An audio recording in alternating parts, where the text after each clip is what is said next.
कबीर साहब पहुंचे हुए संत थे। उनके मुख से जो बात निकलती थी, वचन जो भी निकलता था वो सिद्ध पूर्ण हो जाता था। एक बार एक कोढ़ी अपना कोढ़ दूर करवाने के लिए कबीर साहब के घर गया, तो कबीर साहब उसके घर पर नहीं थे। तो उसका लड़का कमाल था घर पर। तो कमाल ने पूछा कि आप किस लिए आए हो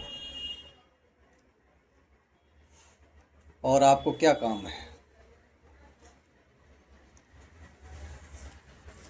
तो कोढ़ी वाला आदमी बोलता है कि मैंने कबीर साहब से मिलना है और मैं अपना कोढ़ दूर करवाने के लिए आया। तो कमाल ने कहा कि ये कौन सा बड़ा काम है, ये तो मैं भी दूर कर सकता हूँ। अब कमाल ने परमात्मा का नाम लेकर कोढ़ी के सिर पर हाथ फेरा और उसका कोढ़ चला गया। कोढ़ी तहे दिल से कमाल का शुक्रिया अदा करता है और कोढ़ी वहाँ से चला जाता है। रास्ते में उसे कबीर साहब मिलते हैं। कबीर साहब ने पूछा है कि तुम कहाँ से आए हो।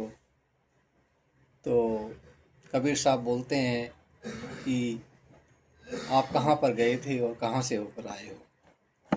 तो उसने बताया कि मैं आपके ही द्वार पर गया था कोढ़ दूर करवाने के लिए, लेकिन आपका लड़का वहाँ पर मिला और उसने मेरा कोढ़ ये दूर कर दिया।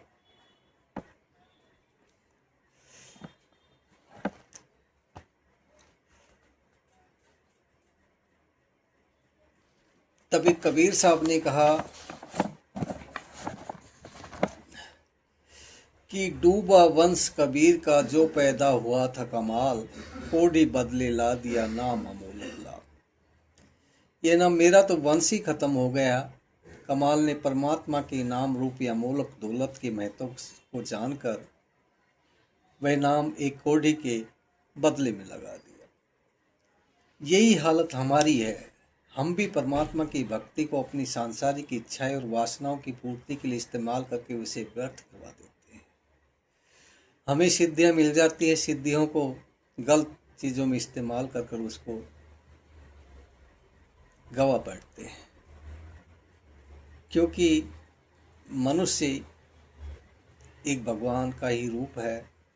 उसके अंदर अगर तुम भगवान को याद करते हो तो भगवान की सिद्धियां जो होती है उसी के अंदर आ जाती है, और मनुष्य उस आपे में खो जाता है कि मेरे बराबर कोई संसार के अंदर है ही नहीं, और वो व्यर्थ ही गवा देता है। इसलिए अपने मन को नियंत्रण कर कर मनुष्य को ये चीज़ें नहीं करना।